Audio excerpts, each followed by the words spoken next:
ओडिशा आंचलिक टीवी सत्यर विजय।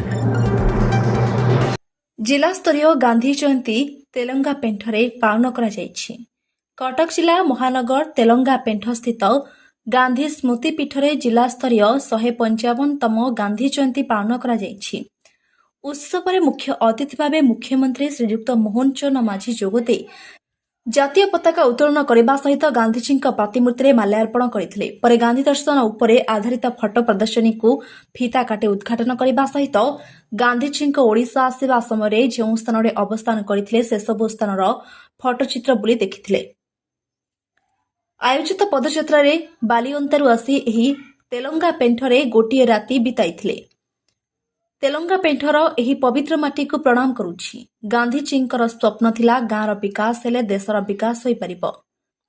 गाँर तलस्तर रे रहितिबा लोकटी किभଳି उन्नति होई परिबो गांधींक स्वप्न को साकार करिबा पई मोदी सरकार एवं राज्य सरकार साकार करिबा पई विभिन्न योजना करिसेंती। महिला माननकु स्वावलंबी करिबा पई सुभद्रा योजना रे गत मास 17 तारिख रु 25 लाख योग्य हिताधिकारी को 5000 टंका सेमानक बैंक खाता को पठा जाईछि। जो महिला माने एही अर्थ पाई पारि नाहंती सेमानकु चलित मास 9 तारिख रे 40 लाख महिला को सुभद्रा योजना रे अर्थ प्रदान कराजिबो बोली मुख्यमंत्री सभारे भाषण दैथिले। एही सभारे मुख्य वक्ता भावे कटक सांसद भर्तृहरि महताब, कटक सदर विधायक प्रकाश चंद्र सेठी, कटक जिलापाल दत्तात्रेय सिंधे, भानु साहेब, कटक चौद्वार विधायक सौभिक विश्वाल, सीएमसी कमिशनर अनाम चरण पात्र, बड़म्बा विधायक विजय कुमार दलबेहरा, सूचना लोकसंपर्क निर्देशक सरोज सामल, स्थानीय कॉर्पोरेटर ममता महंती प्रमुख सम्मानित अतिथि भावे जोग देइथिले।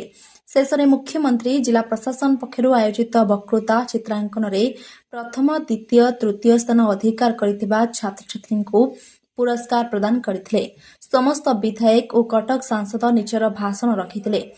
तेलंगा पीठ आज कंपी उठुथिला। सते कि गांधीजी आसिछंती सेहि भली आज तेलंगा पीठ कंपी उठुथाय। कटक तेलंगा पीठरु रंजित महापात्रंक रिपोर्ट, ओडिशा आंचलिक टीवी। आज अक्टोबर 2 तारिख एक पवित्र दिन, महात्मा गांधी आज 55तम जन्म जयंती।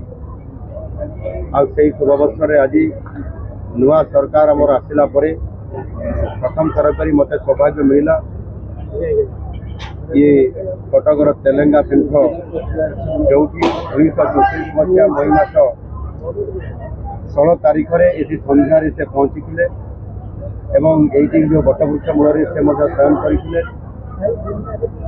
से अस्पृश्यता बाबद एवं स्वाधीनता संग्राम जो नेतृत्व से नौले पांठि जोगाड़ करवा एवं लोक मान संबोधन करवा ये समस्त कथा को से यही आमर जो बालीपठार संबोधन करते एक पवित्र दिन में पवित्र स्थान आज महात्मा गांधी प्रतिमूर्ति रे श्रद्धांजलि देवा पूर्वक आज मु निजक धन्य मन करुँ।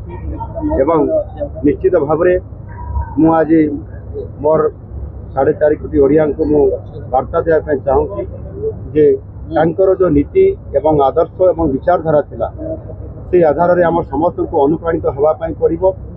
तांकर मुख्य थिला सेवा मनोभाव एवं स्वच्छता किभली भाव में रखा जाई परिबो एवं समस्त को भल पाइबा अस्पृश्यता को संपूर्ण भाव में लोप करवा ये जो निरंतर भाव में काम करुले एवं से निजे ही या निजे से पालन करुले एवं कार्यकारी करुले एवं से अनेक महामनीषी मैंने बहुत गुरुत्वपूर्ण टिप्पणी मैंने तेणु से महान आत्मा जी महात्मा गांधी आज जन्मदिन में निश्चित भाव में ओडिशावासी